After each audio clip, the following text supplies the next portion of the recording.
Dans l'atmosphère, il y a quelque chose d'impalpable et d'indétectable, mais d'une intensité oppressante.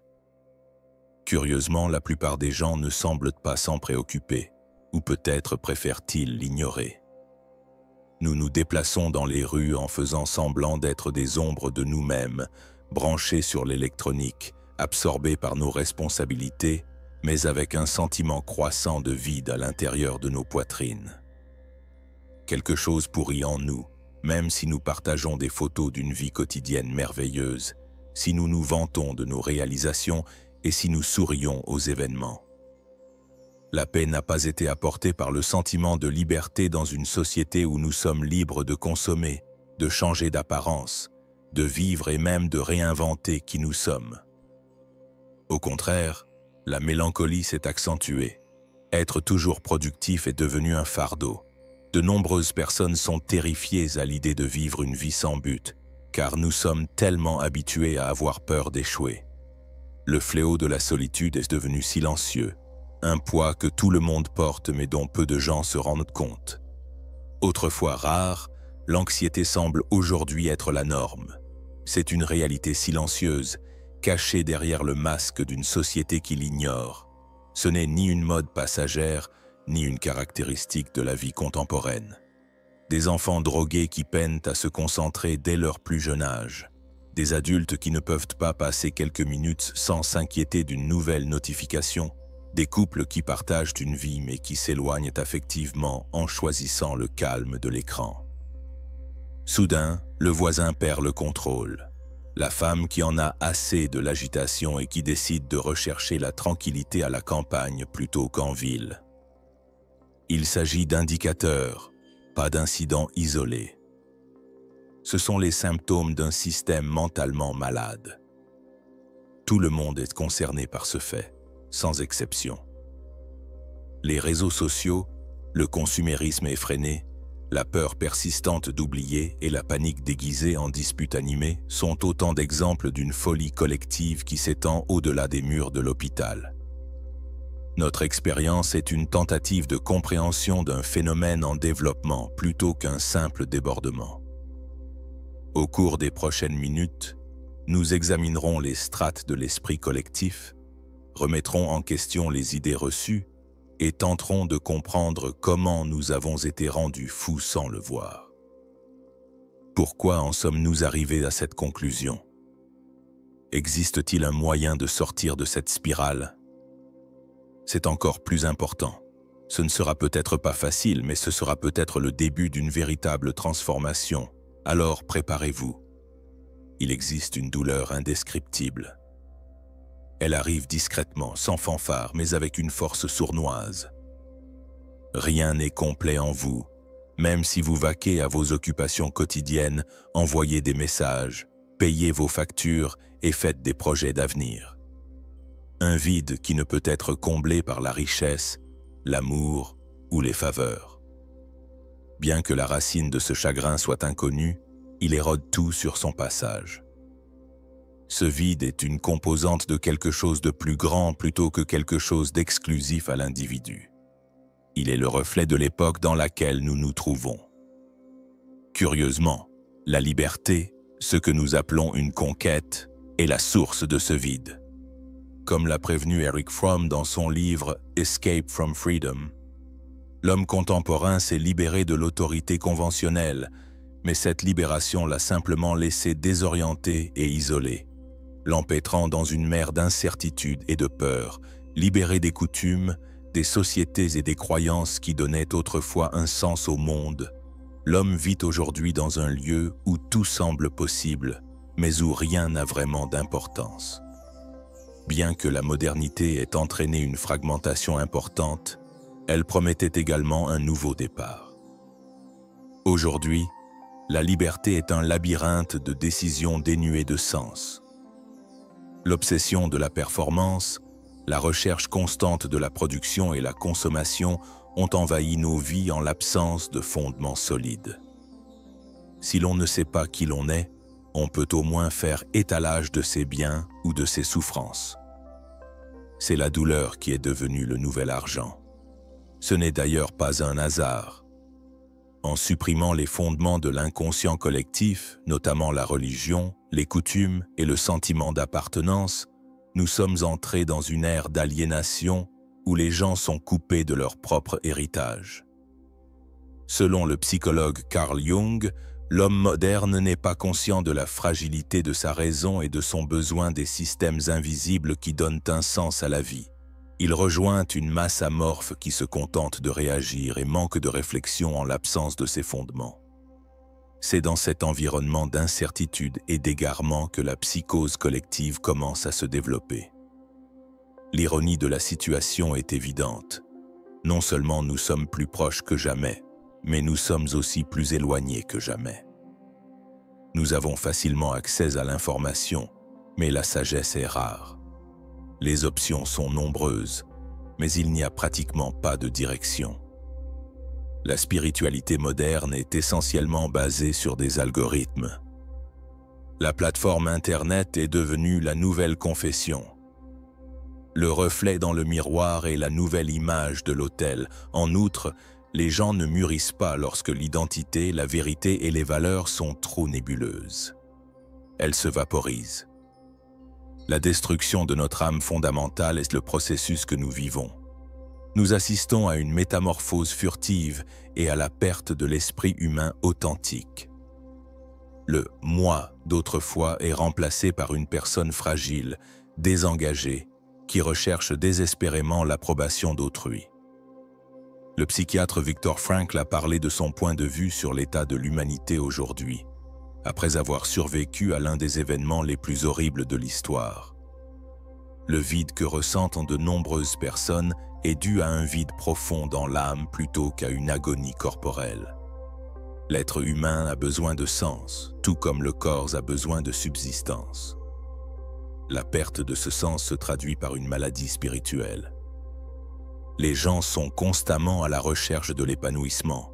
Ils achètent, consomment sans compter et suivent les somiques, les gourous et les tendances, mais ils n'obtiennent jamais ce qu'ils recherchent. Leurs pensées sont asservies par une force invisible. Ce n'est pas le corps, mais l'intellect qui est emprisonné. Les aspirations, les idées et les croyances sont modelées par des facteurs extérieurs qui influencent subtilement leurs choix. Plus intéressant encore, la victime s'illusionne en croyant qu'elle est libre pendant toute cette période. L'esprit des individus d'aujourd'hui, surchargé de connaissances mais non guidés, est devenu un terrain fertile pour la manipulation.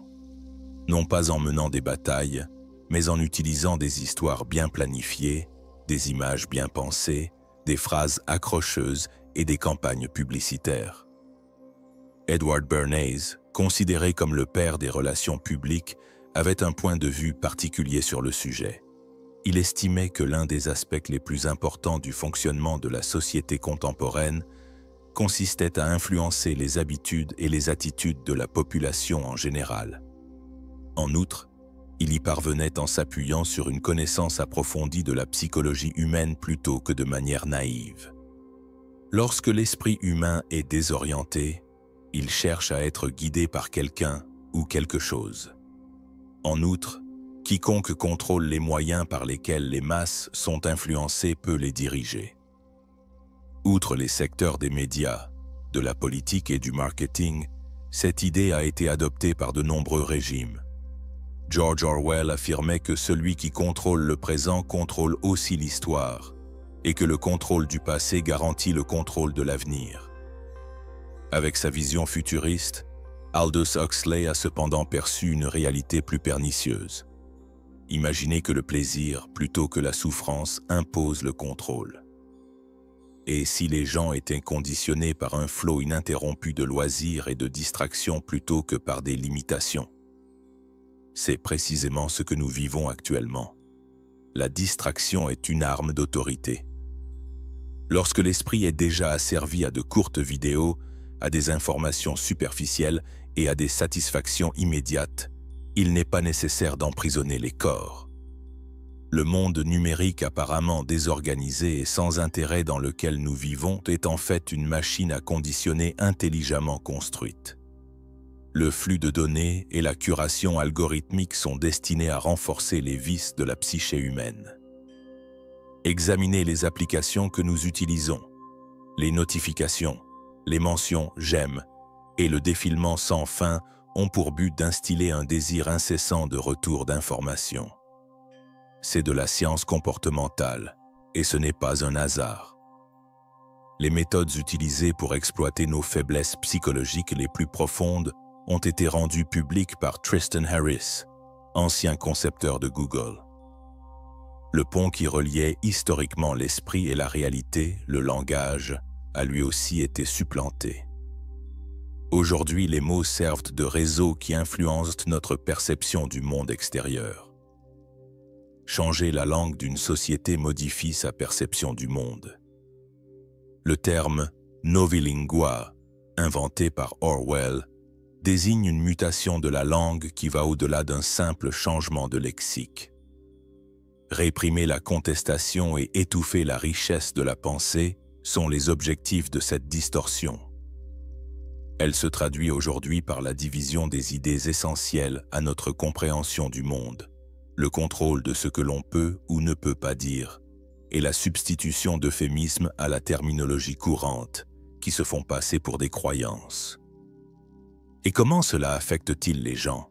Ils deviennent incapables de réfléchir, de poser des questions perspicaces ou de penser en profondeur. Un esprit fracturé résulte du mélange de l'unique et du produit de masse. Simple reflet de ce que l'on entend dans les médias, les convictions sont reproduites et copiées. Les titres grandiloquents et les vidéos trompeuses nous révoltent, nous indignent et nous mécontentent. Les émotions sont manipulées à l'aide de films brefs et de déclarations mémorables. Rien de tout cela n'est le fruit du hasard. Tout est organisé. Contrôler les cerveaux humains est plus rentable, prévisible et finalement contrôlable, ce qui motive cette manipulation. Cependant, peu de gens prennent le temps de reconnaître la composante la plus importante de cette équation. Cette manipulation repose sur un élément essentiel pour être efficace. La peur. La peur d'être unique. La peur d'être mise à l'écart. La peur d'être considéré comme radical ou mauvais ou d'être en conflit avec la majorité. Il est difficile de faire la différence entre être victime d'une illusion collective et avoir une opinion forte. Ce qui semblait être l'exception devient la norme lorsque toute une civilisation franchit simultanément cette limite. La folie devient réalité au quotidien. Souvent, tout cela part de bonnes intentions apparentes, ce qui est le plus préoccupant, pour défendre, redresser les torts et créer un monde plus juste. L'histoire montre cependant que les pires atrocités sont souvent passées pour de la bonté. Selon le psychologue Matthias Desmet, auteur de The Psychology of Totalitarianism, un groupe de personnes nerveuses et isolées s'accroche à une histoire collective parce qu'elle leur donne un sentiment d'appartenance, plutôt que parce qu'elle est factuelle. La croyance dans le récit construit ne disparaît pas lorsque la réalité objective est détachée. Au contraire, elle s'intensifie. Les gens croient en tout et ils ne s'arrêtent jamais. Bien que Desmet ait détaillé ce processus, il n'est pas nouveau et la peur est la clé pour comprendre sa dynamique. La peur perturbe la pensée logique. En plus d'immobiliser la personne, elle l'exonère de toute responsabilité. C'est ce qui explique la facilité avec laquelle les idéologies extrémistes et les mouvements de masse peuvent prospérer en période de crise. Lorsque la peur est pure, elle motive l'obéissance. Les foules ne cherchent jamais la vérité, observe Gustave Le Bon dans La psychologie des foules. Elles recherchent l'illusion. Elles ne peuvent survivre sans ces illusions. Il est hérétique de dire la vérité quand le mensonge collectif se renforce. Le doute se transforme en trahison. L'argumentation devient un danger. Le groupe établit ses propres croyances, ses propres normes et sa propre vision du monde. Les conséquences sont sévères pour quiconque ose remettre en question, contester ou penser par lui-même. Des exemples concrets de ce phénomène peuvent être trouvés dans l'histoire. Dans les années 1930, une histoire de pureté raciale a captivé l'Allemagne, l'un des pays les plus instruits et les plus sophistiqués du monde. Les universitaires, les médecins et les artistes ont tous adhéré à une philosophie qui soutenait le ridicule. Aux États-Unis, à l'époque du macartisme, une simple déclaration ou présomption pouvait ruiner une carrière. Le raisonnement était simple. Quiconque désobéit aux règles est un adversaire. Aujourd'hui, les affichages et les algorithmes remplacent les uniformes. Aujourd'hui, les vidéos virales, les likes et les hashtags servent à diffuser l'hystérie collective. Le contrôle physique n'est plus nécessaire au contrôle social. Nous tenons désormais le pouvoir dans la paume de nos mains. En voyant le monde se dérouler, le conflit entre liberté et contrôle, entre illusion et réalité, s'intensifie chaque jour. Autrefois lointain, il est aujourd'hui juste devant notre porte. La liberté qui nous avait été promise se manifeste enfin sous toutes ses formes. La liberté de consommer et de prendre nos propres décisions, mais aussi la liberté d'être influencés par des forces invisibles. Chaque décision que nous prenons et chaque clic que nous faisons renforcent en quelque sorte les liens invisibles qui nous emprisonnent. Et le plus effrayant, c'est que ces chaînes mentales ne nous lient pas physiquement. Elles se cachent dans les distractions, les promesses creuses et les images parfaites qui nous sont constamment montrées. En réalité, la liberté qui nous est offerte est une prison déguisée. Cependant, nous pouvons faire quelque chose. Reconnaître le jeu et reconnaître les ombres sous les reflets éblouissants est le premier pas. L'esprit humain est encore incroyablement puissant, capable de se libérer, d'échapper au cercle vicieux et de rechercher la vérité qui nous a longtemps été cachée. Nous devons remettre en question ce qui nous est imposé plutôt que de l'accepter comme parole d'évangile. Nous devons retrouver notre indépendance de pensée, notre capacité à voir au-delà des écrans et à percevoir ce qui se trouve réellement devant nous.